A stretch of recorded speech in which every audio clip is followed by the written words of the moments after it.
So back at the Discovery, we've got a little job to do to it. As you can see, there's a little bit of play in the steering.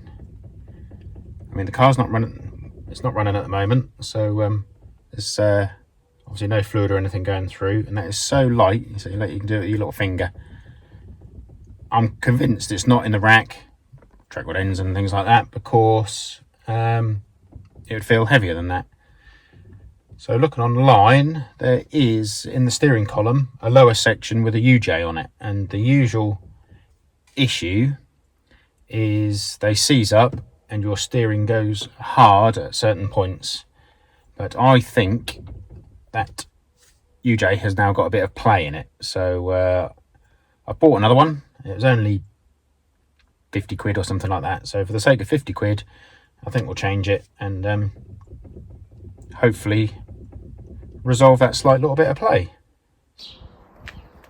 So here is the new joint, which fits down there. Not that you can see it very well. So I have seen a guide on doing this on a Discovery 3, so I'm hoping a 4 isn't too much different. I'm guessing it probably will be. So it says to take off all this panel work and a heat shield down here, and you should be able to get to the top of the column. And you see the column, you can't really see it on the camera. The steering column's down there, so the top bolt will be up here, so down here somewhere, so you can get to it.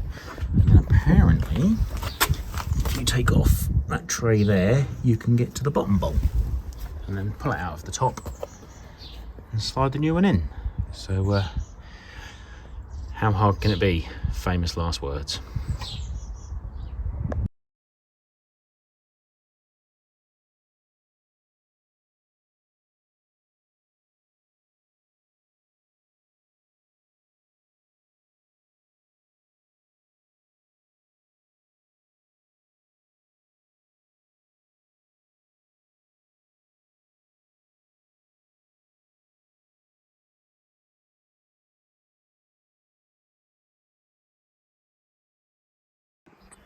So just thought I'd do a little recap of what I have taken off in the time lapse.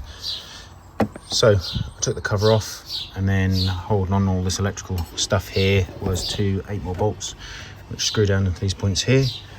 Then taking the 13mm nut off there, there and there, but then couldn't get this bit of trim off, so I've had to take the air filter housing out, and you can see where that top piece was clipped on. So now, there's one screw there I've taken out and dropped, and then there's another one in here which fitted onto that top piece. So now it looks like this bit should hopefully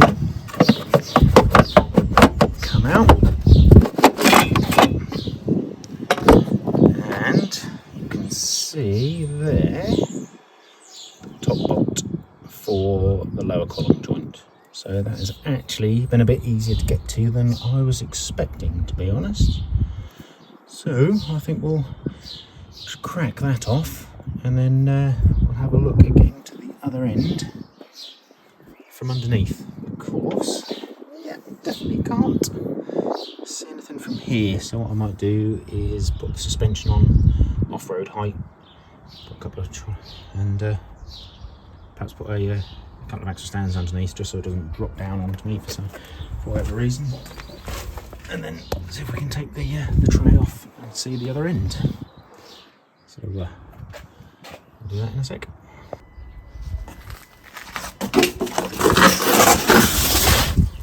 So to stop myself getting crushed, I just reversed it up onto some wheel ramps and put the suspension right out. So the plate that I thought you needed to take off here, these bolts wouldn't come undone. So now I then noticed it's actually,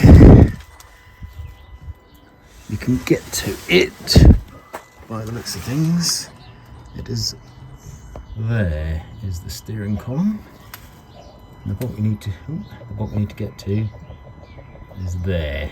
You can't really kind of see it, but I'm quite sure how you're going to get to it. I mean, you can get your arm around here, so I'm hoping bolts this side. If it was this side, it wouldn't be too bad because you could just get a bar in here. You get a bar. Oh, that's a better view of it. That. So hopefully we can get a socket on there and a ratchet and get that undone. But being a Land Rover, I can't imagine it's going to be the easiest. So we'll see. So just before I take it off, it confirms my suspicions.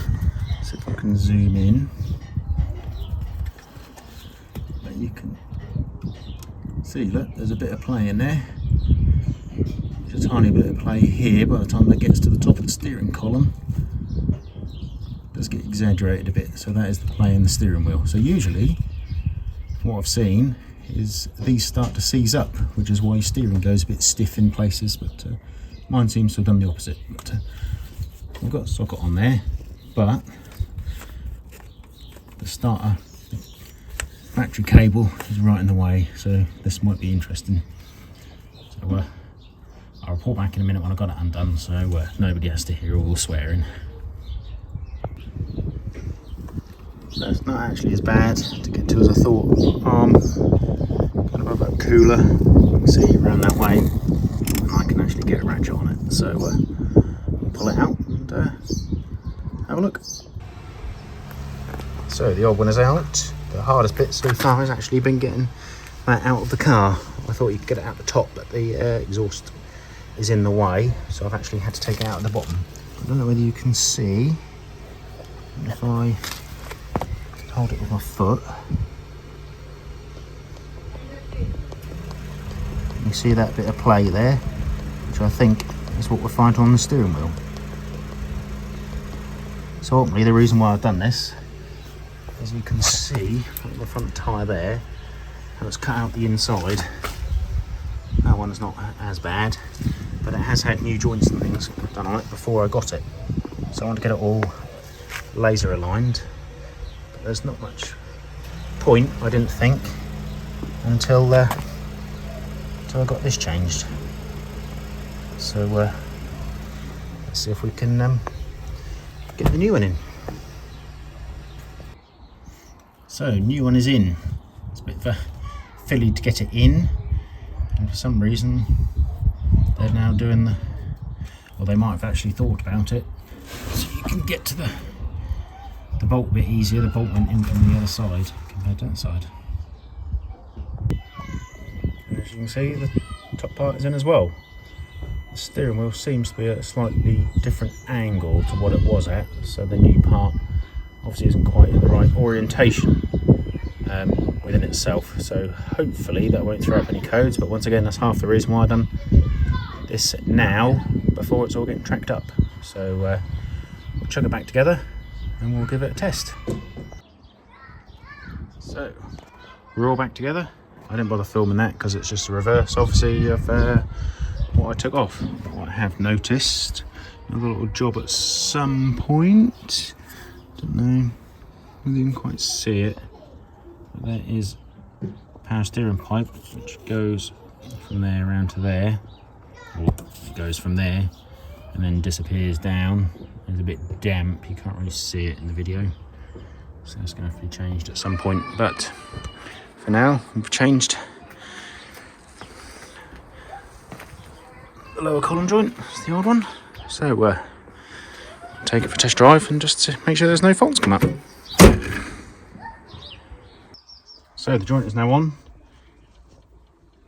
Feeling the steering, there is no play before what I'd say was just in the rack. Not like it was before. I can't move it now with my little finger really, like I did before. So that looks like it's solved that problem. So we'll just go down the road. It is a Land Rover at the end of the day, so there's no telling what sort of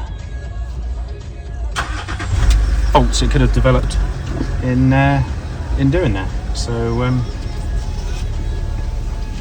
give it a little run and just make sure it's all okay.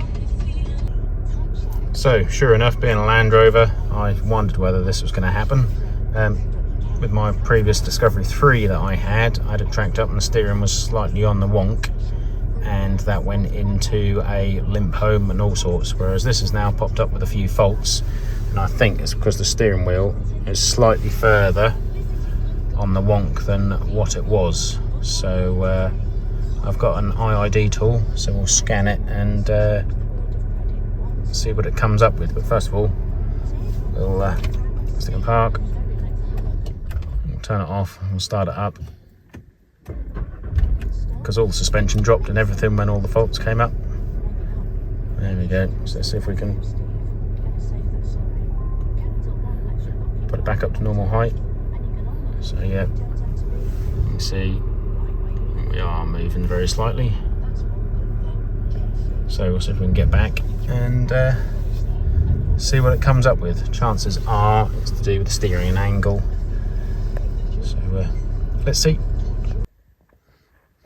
So here's the joys of having a gap IID tool. I've now made it back.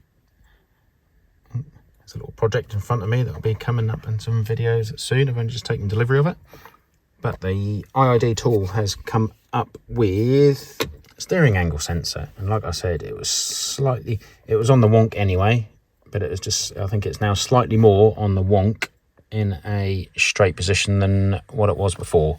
So it was only slightly before, but I think it's just that little bit further, and I think it is now confusing the car. So, like I said, it's got to go to be properly tracked anyway, but what I might do is just adjust it a little bit on the track rod ends, just to try and straighten it up a little bit. It probably only takes, it's probably only going to be a couple of little turns on the track rod ends, just a little adjustment, and then once again, the joys of having a IID tool is I can then recalibrate the steering angle sensor. So hopefully then when I go down the road, it won't come up. I can't remember what it came up with now. On the dash, it said emergency brake assist failure and a couple of other faults, but I can obviously not allowed to drive while holding my phone so you can see, and I can't remember what they were now, but it dropped the suspension and that sort of thing. Turn it off, turn it on again. Obviously it cleared and drove fine until you reached about 30 miles an hour, and at which point it came up with all the faults again. So we'll try adjusting it, and if need be, reset the steering angle sensor. So I have just adjusted it one turn on the track rods, so in theory just to turn the steering wheel left a little bit, so I screwed it out on the driver's side by one turn and in on the passenger side by one turn. The steering wheel now in a straight line sits like that, which is how it was anyway. I've just taken it about a mile and a half up the road, and it all seems to be behaving. There was no issues come up, so as tempting as it is just to adjust it that little bit more so it sits straight, I'm not going to bother, because I want to get it full four-wheel laser aligned anyway, so they can get it straight perfectly and that sort of thing, and then if need be we can reset the steering angle sensor. So yeah, I hope that's helped anybody that has a problem with their steering. The couple of little drives that I have done up the road, it already feels so much better than what it did before. This feels a lot lighter than what it was before. It doesn't quite pull as much as what it did and that sort of thing.